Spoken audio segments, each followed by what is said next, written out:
Today, we're going to talk about the top 5 do's and don'ts for college essays and what to watch out for when you start writing.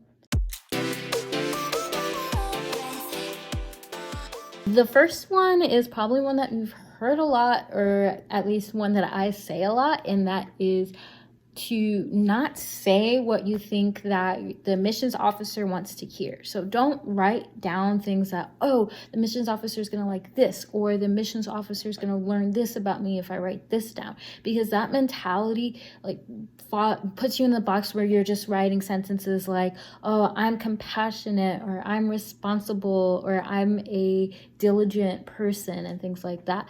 And honestly, very truthfully, that's a general expectation of college applicants at this point in time. So just writing those things down isn't going to do anything for the admissions officer, and just showing activities that might demonstrate that, like, oh, I'm responsible because I babysit every week, or oh, I'm responsible because I'm the president of this club, and things like that.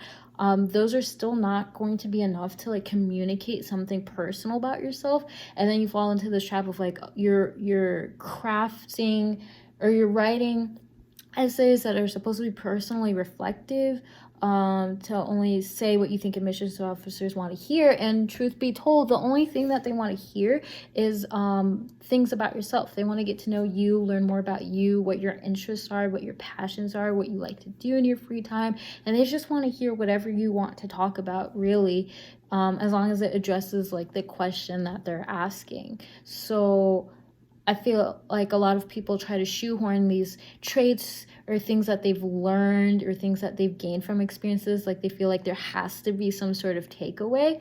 And honestly, that there's no other value that's more valuable than the experience itself. So as long as you're able to share that story and experience with readers, that's the most important thing. I will admit that it's really hard to get out of that headspace of trying to appeal to an admissions officer in a way that you think that they want to see essays. And I definitely wasn't immune to that.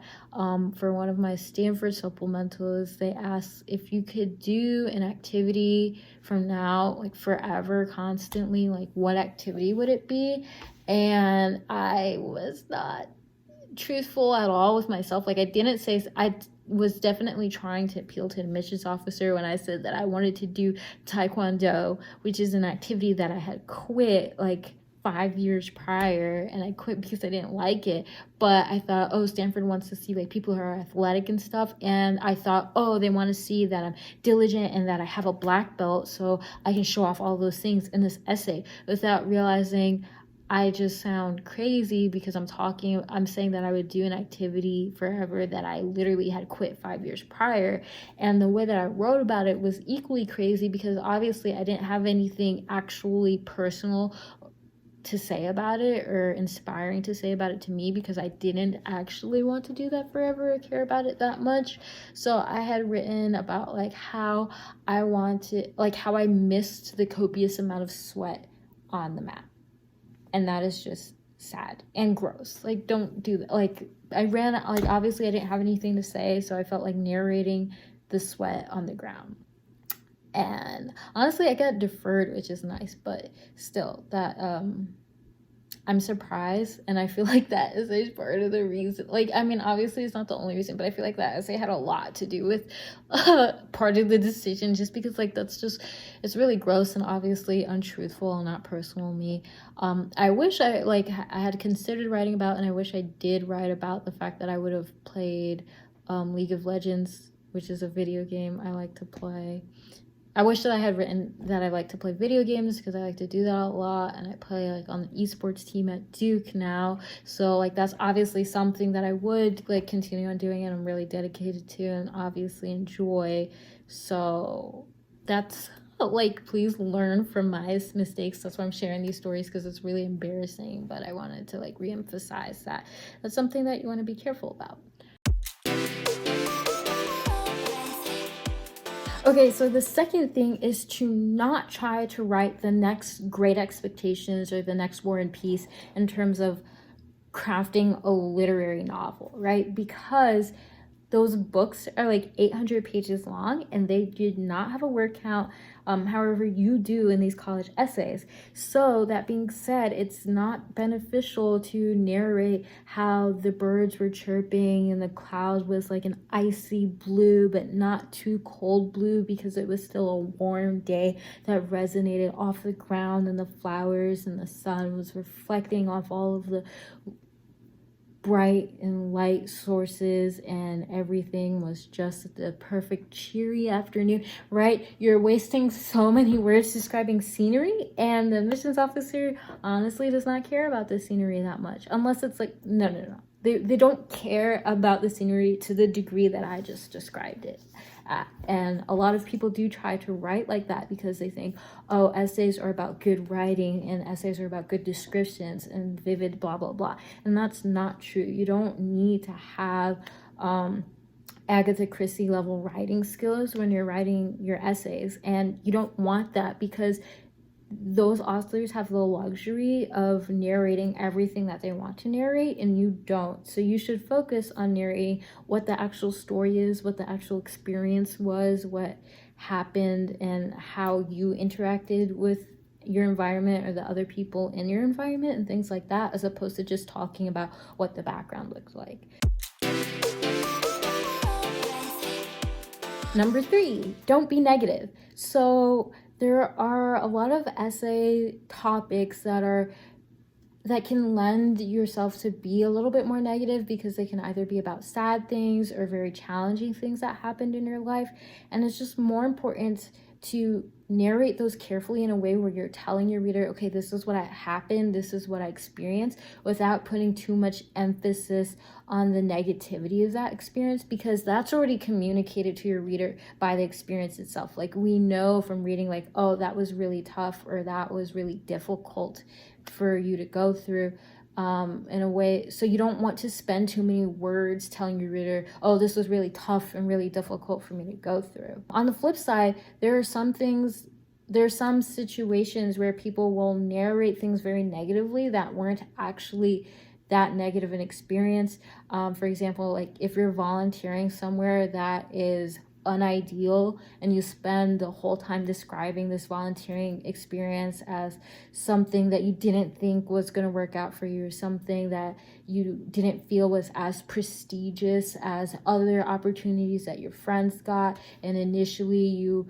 thought that it was going to be a waste of time, and yada yada. People think that being truthful about how they didn't view like an opportunity as fortuitous, like as other possible opportunities, might reflect like how they overcame like a mentality, how they overcame a negative mentality when approaching an opportunity that they have. But honestly, it just makes you look like a really negative person that has like a negative outlook on things that aren't characteristically prestigious, or like directly or that provide direct opportunity for your future path.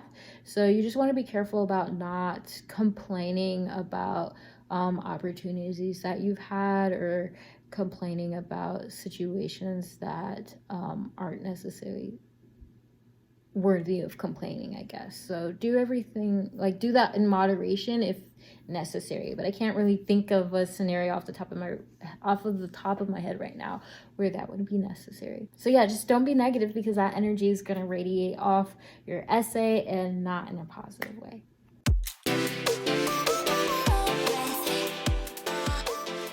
Number 4 is don't write about other people.